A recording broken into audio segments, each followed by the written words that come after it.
vais le tricher un peu en saturation.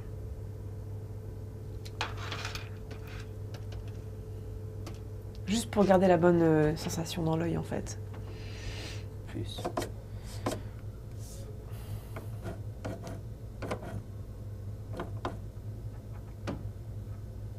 Bon, admettons.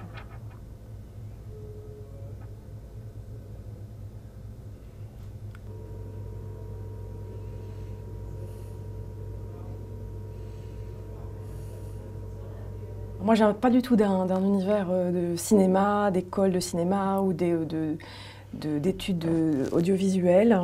J'ai fait des études de chimie en fait, donc un truc qui n'a rien à voir. J'ai commencé par un DUT de chimie et je me suis spécialisée dans la couleur. Et donc à la suite de ça, j'étais coloriste chimiste, mais rien à voir avec les images en fait. Et c'est par hasard que j'ai découvert le métier de coloriste au cinéma, dans un magazine. Et de fil en aiguille, j'ai fait des recherches et j'ai fini par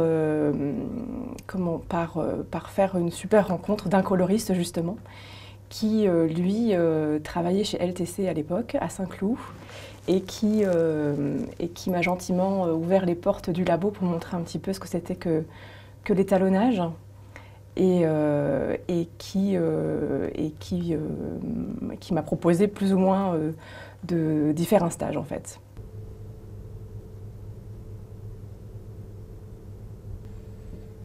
Vas-y, on va les saturer hein, parce qu'ils sont tous livides. C'est lui aussi qui nous embête.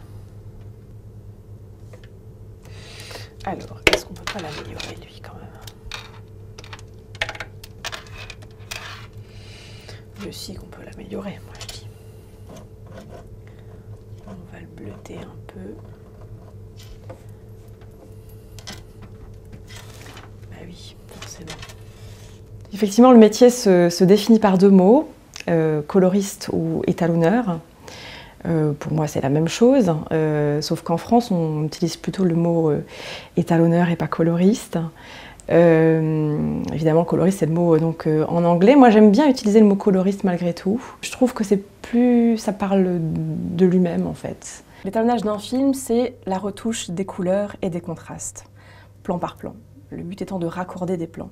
Alors, il y a beaucoup de gens qui disent, mais pourquoi est-ce qu'il faut raccorder des plans, puisque de toute façon, la couleur est déjà là, la lumière aussi. C'est vrai et c'est faux. C'est faux parce que quand on tourne un film sur plusieurs semaines, à différentes heures de la journée, à différentes météos, et qu'au final on prend les meilleures prises, là où les acteurs sont les meilleurs, on les met toutes bout à bout, ça fait un joli montage, mais à la fin il faut quand même qu'on retouche ces différences d'ambiance lumineuse et chromatique, et c'est à ça que sert l'étalonnage, à raccorder les plans les uns les autres dans une séquence et à faire en sorte que l'histoire soit crédible. Alors pour moi, le métier de coloriste a deux niveaux. Le premier niveau de ce métier-là, c'est d'harmoniser chacun des plans d'un film. La deuxième étape, pour moi, c'est trouver l'univers du film, c'est trouver son identité visuelle, c'est aller chercher l'image juste. Ouais, c'est peut-être ça la solution en fait. Peut-être ça la solution. La joue qui est éclairée, je la touche pas. Et je touche à la joue dans l'ombre. Ouais. Et les noirs. Ce qui fait que c'est moins criard. Ouais. Je vais essayer ça, tiens. Alors.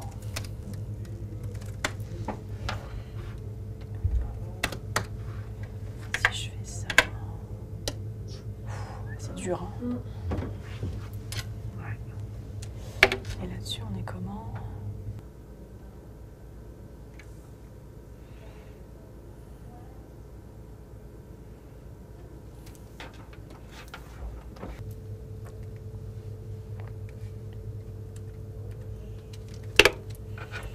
J'ai pas autre chose.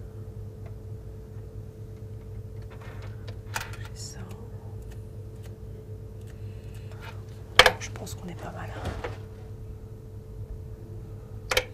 Oui, c'est qu'elle est encore plus éclairée ici qu'après, c'est ça en fait mon problème. Voilà.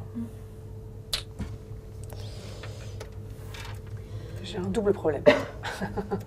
Je commence ma journée de travail vers 10 h en général et je finis vers 19 h maximum. Non pas que je sois fainéante, hein, c'est juste qu'à un moment donné, on ne voit plus rien. Donc la journée, personnellement, ne peut pas être très très longue. J'ai vite les yeux qui fatiguent parce que mine de rien, c'est une forte concentration visuelle où on est en train de travailler vraiment des tout petits détails et on doit être très très concentré longtemps.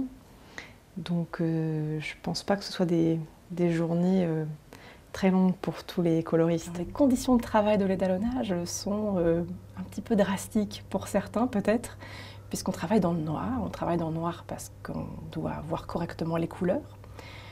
C'est la condition obligatoire pour qu'on puisse toutes les percevoir. Donc voilà, donc on est enfermé dans le noir avec un réalisateur, avec un chef opérateur.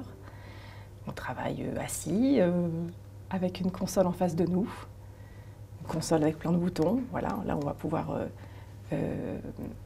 chercher des corrections colorimétriques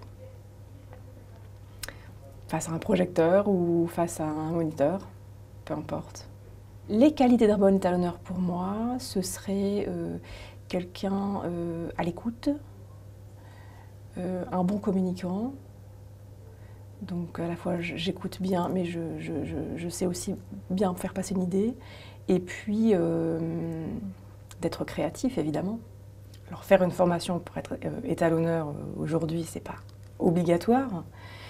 Mais ce qui me semble important, c'est quand même d'avoir des bases, des rails sur lesquels on puisse commencer et ensuite s'exercer. La deuxième chose, ce serait de beaucoup pratiquer. Moi, je conseillerais ça. Plus on pratique, plus on voit les couleurs. La vision des couleurs, elle s'apprend. Donc même si au début, on croit qu'on a un bagage génétique pas trop mal et qu'on s'en sort plutôt bien, il n'y a rien de mieux que la pratique pour développer son œil et développer sa capacité à harmoniser une image, je dirais. Ça, c'est le plan original, le plan Roche. Donc c'est un négatif scanné.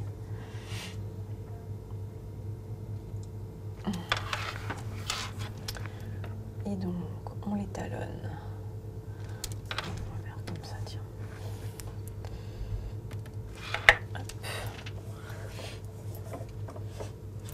Hop. Ok, donc on l'étalonne un petit peu en primaire, donc sur des valeurs de contraste et de balance. Voilà, il y a un petit peu trop contraste finalement. Et là, sur ce plan-là, on se rend bien compte que le vert du tronc d'arbre qui est au premier plan est beaucoup trop vert saturé en fait. Il attire trop l'œil par rapport au personnage. Ouais. Alors, si on va le chercher.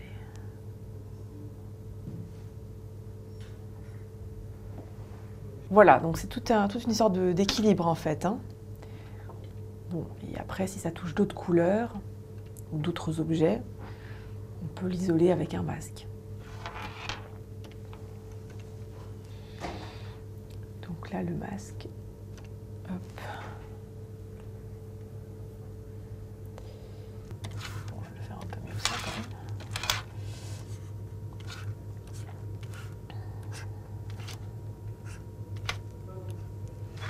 Alors il faut qu'il soit très sauveté pour pas trop qu'on le sente, hein, sinon ça marche pas. Et comme c'est un plan en mouvement, c'est aussi un masque que l'on doit animer.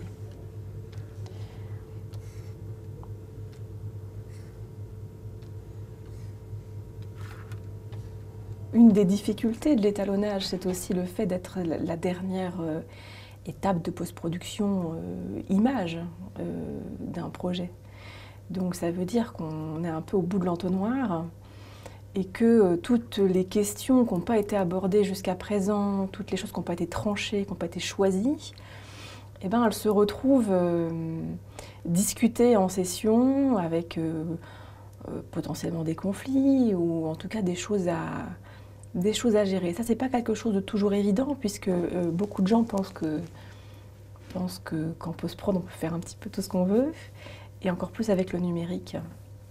Donc on arrive de plus en plus à des situations un petit peu tendues, face à des gens qui pensent qu'on peut faire beaucoup plus que ce que l'on peut réellement, et qu'il faut savoir gérer. Le mieux, ce serait de pouvoir le gérer en amont. Le mieux, ce serait d'être consulté un petit peu en amont, ne serait-ce que pour ces caméras par exemple, ou ce genre de choses, pour qu'il y ait plus de dialogue en amont entre le chef-op, le coloriste et le réalisateur.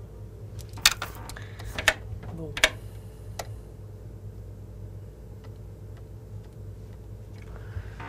Pareil.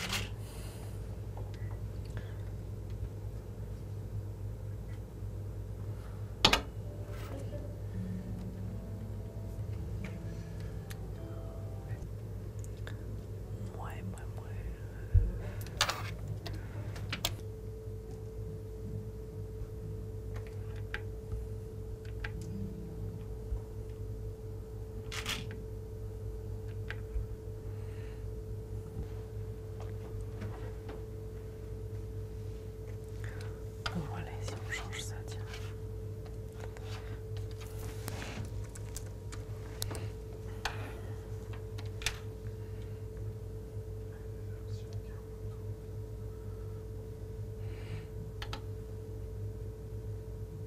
Alors, j'avais pas vu ça, tiens.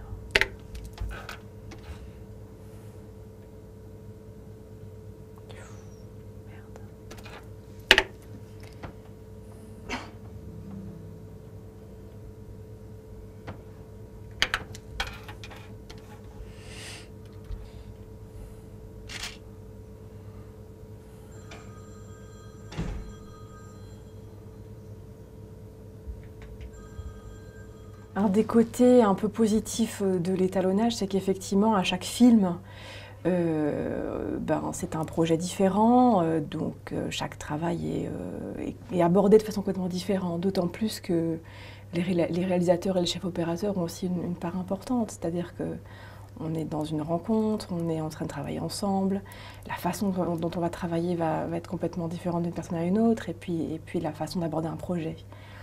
Et c'est aussi le cas si on aborde un film pour le cinéma ou une série pour la télé ou un documentaire. Donc moi, ce que j'aime bien, c'est varier un petit peu ces types de projets, varier les rencontres aussi.